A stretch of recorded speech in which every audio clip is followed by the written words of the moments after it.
18 spooky Native American monsters that will keep you awake at night. Written by Steve. This is at historycollection.com. And Steve begins. Every single civilization on Earth has enjoyed an array of mythical creatures, many of which take the form of monsters, to impart an important cautionary lesson through metaphor and allegory, or manufactured from genuine fear. Native Americans are no exception to this universal cultural phenomenon. Here are 18 monsters that terrify Native Americans and will keep you awake at night.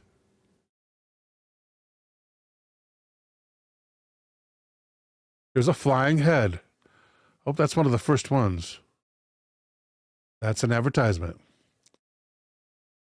Number 1, a cursed former tribe member. The flying head seeks vengeance for the murders of elders. Who would want to murder an elder? That's horrible.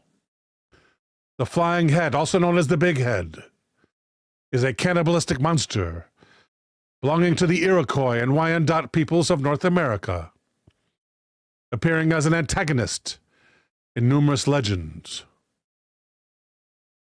According to folklore, during an especially severe winter prior to European arrival, an unknown tribe in New York State was suffering a famine. The young men wished to move the tribe across a great lake to seek new opportunity, while the older men, believing the famine was a punishment for their crimes by the spirits, desired to stay and endure.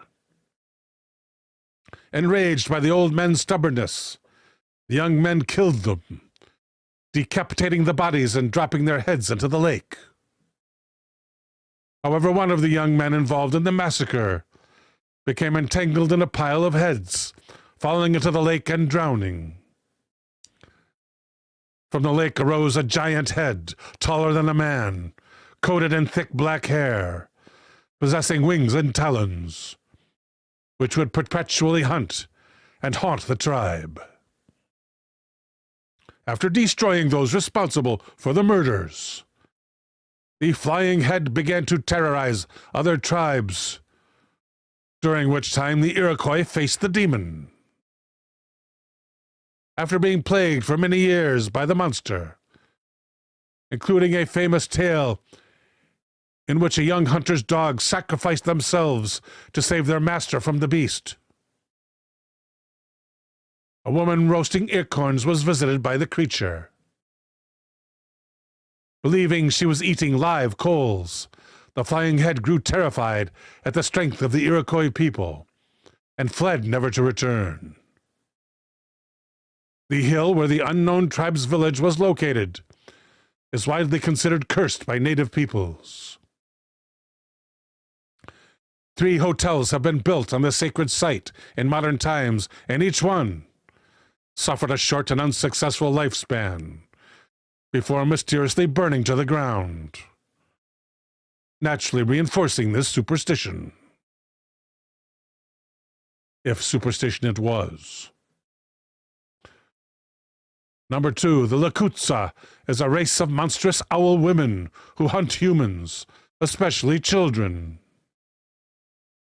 The big owl, also known as Lakutsa, is a race of cannibalistic owl women, according to the folklore of the Yakama people, the inhabitants of modern-day state of Washington.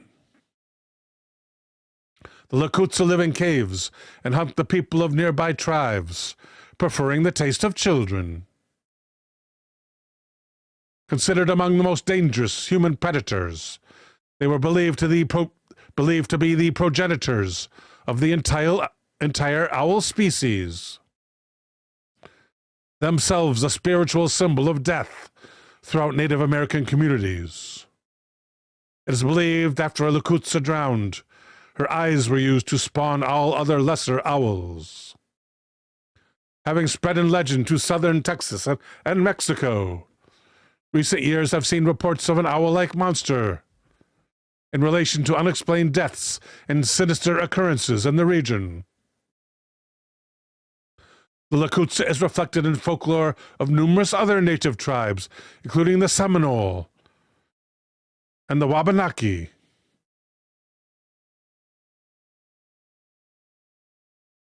The Seminole creature is believed to be evil witches with the power to transform themselves into owl-like creatures.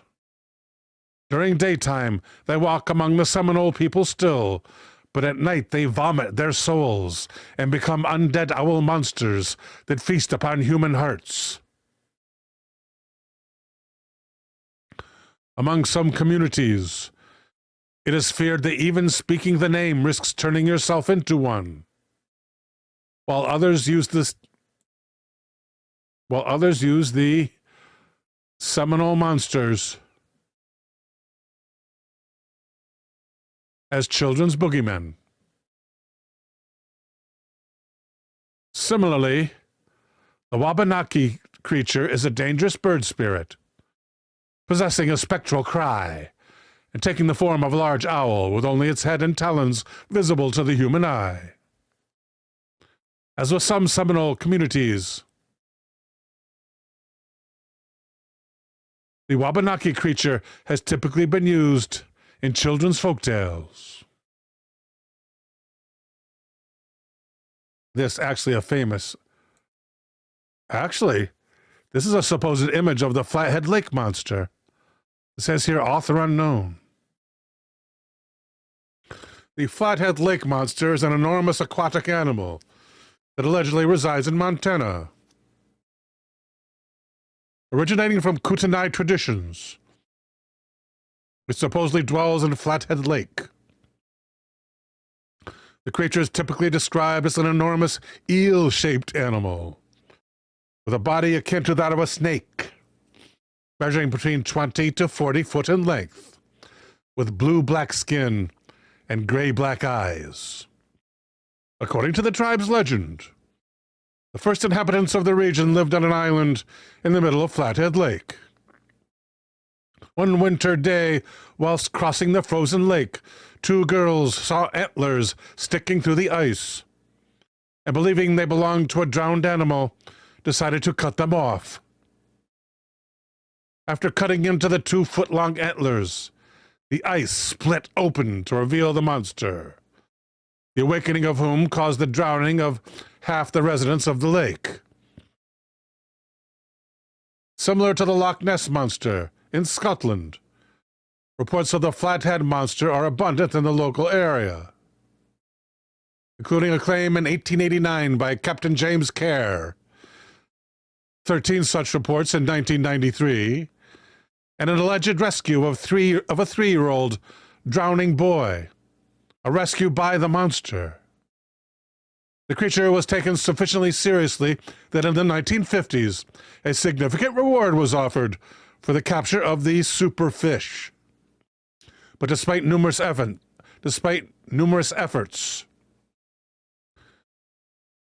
the bounty was never collected.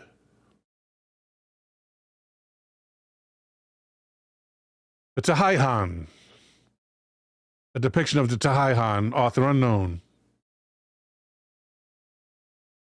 Deriving from the Arapaho word for strong, are a race of cannibalistic dwarves with allegedly superhuman strength. Although descriptions vary, the Tahaihan are generally depicted at the size of children with dark skin and are said to have an extremely aggressive and unsociable disposition.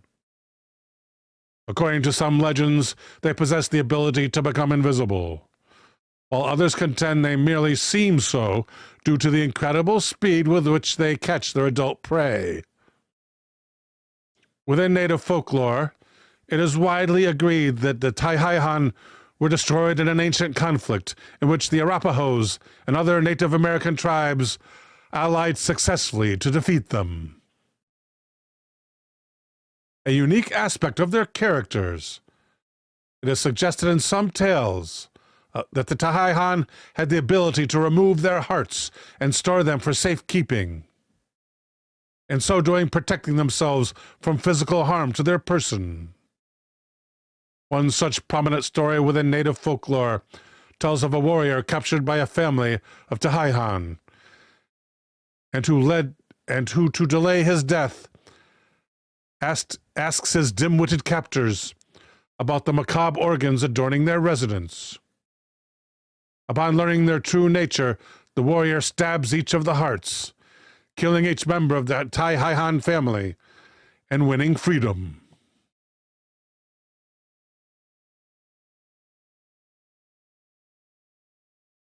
This is a Camazotz, which I guess is a Mayan animal. The Camazotz was a Mayan god, worshipped by pregnant women, but feared by all others. The Camazotz, or the death bat, is a god in Mayan mythology, with the bat in general associated with darkness, night, and death throughout their culture. Depicted as an anthropomorphic creature, with the body of a human, but the head and wings of a bat. The Camazotz was worshipped by a minority of Mayans, notably by pregnant women who might offer sacrifices to ensure a healthy baby. Pregnant women are recorded as venturing to a cave in Veracruz, Mexico, to make offerings to Camazotz. It was also believed by South American Arawaks that Camazotz was a predatory hunter, targeting villagers who wandered with ill purpose at night. In a creation narrative spread by oral tradition of the Quiche people, preceding the Spanish conquest of Mesoamerica, the Camazotz are monsters encountered by the Mayan hero twins. Forced to spend a night at the House of Bats, the twins squeezed themselves into their own blowguns for protection. However, one of the twins grew impatient and sought to see if the sun had already arisen, sticking out his head, whereupon the Camazotz decapitated him, and the other gods used his head in a ball game. Other legendary stories, including the Camazotz, involve the creature serving in a role similar to that of Charon, the boatman of Greek mythology, wherein Camazotz resides upon a bridge between the heavens and the underworld and acts as a powerful sentry or guardian. And there's the Ogopogo. The Ogopogo is an ancient water demon who resides on Lake Okanagan and demands a sacrifice of blood to cross the lake in peace. Also known as Naitaka, translated as water demon. The Ogopogo is a water monster who, according to Canadian folklore, lives in Okanagan Lake, British Columbia. Most commonly described as measuring between 40 to 50 foot in length. This sea serpent resembles the extinct Mosasaurus, a carnivorous aquatic lizard from the Cretaceous. As with the Flathead Lake monster, numerous sightings of the Ogopogo have been claimed in recent decades, including at Okanagan Mission Beach in 1946 and on film in 1968. According to the legends of the First Nations, the Ogopogo would demand a toll from travelers in exchange for safe passage near its home of Rattlesnake Island in Lake Okanagan. Using his tail to create a mighty storm for those who refused, and leaving the shoreline strewn with the remains of those who sought to cheat him. The toll required by Ogopogo was that of life, and so when natives ventured into the lake, they often brought small animals, such as chickens, to drown in the lake and appease the monster. In local legend, Tim Basket, a visiting chief from a neighboring tribe, declared his disbelief in the existence of Ogopogo. Scorning the sacrifices of his guests to the demon, as he returned across Lake Okanagan, Tim Basket refused and his canoe was sucked under, killing himself and his entire family. Local history also tells of non-Indians who ignored the warnings, notably a settler in 1854 called John McDougall. Whilst crossing with a team of horses, McDougall's canoe began to be dragged below the water, Remembering the advice of the natives, MacDougall cut the ropes holding the horses on board. They were pulled under and drowned, but MacDougall survived.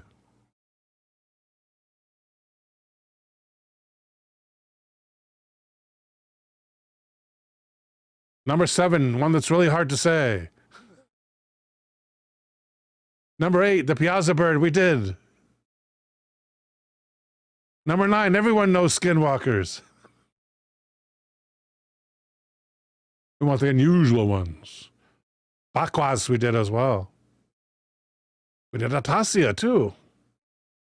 Uktena, the horned water serpent, was a near invincible crystalline snake with a gemstone in its head. The horned serpent, known as Uktena to the Cherokee, is a monster that recurs throughout several Native American oral histories, especially in the Great Lake areas or the southeastern woodlands. Described as being large as a tree trunk and covered in magical scales, with horns and a gemstone on its forehead. The horned serpent could not be harmed except in a single spot on its head. While its breath was poisonous, to slay the monster would win the warrior a crystal of immense power, granting a life of successful hunting, or rainmaking, or romance. According to Cherokee legend, a great warrior achieved this feat, wherein he discovered the crystal, requiring a sacrifice of blood each week.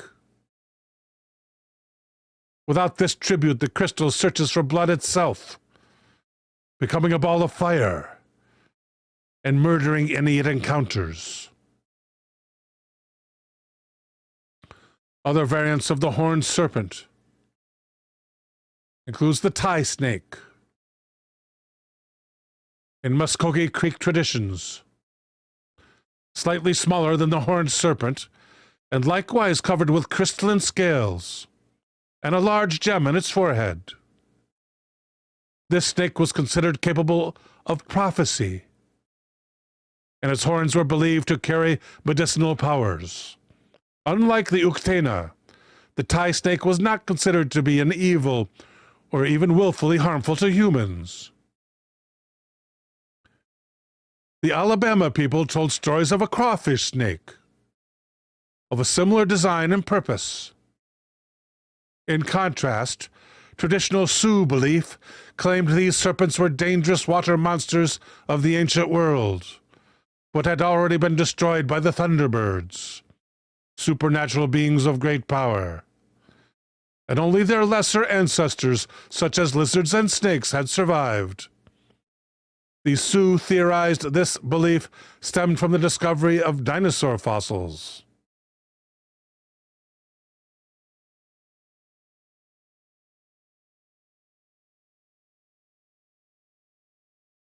We got the Tihayan, which we've done already.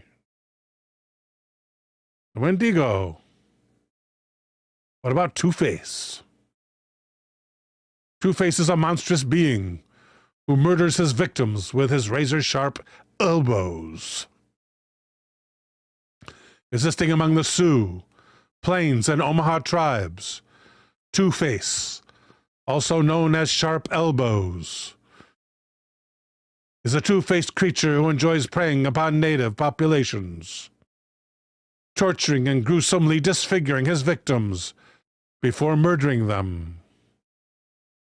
As typically depicted in folklore, all who gaze upon either of his twin visages become paralyzed by fear, or in some cases they die instantly, and he utilizes his extremely sharp elbows to stab his frozen victims to death.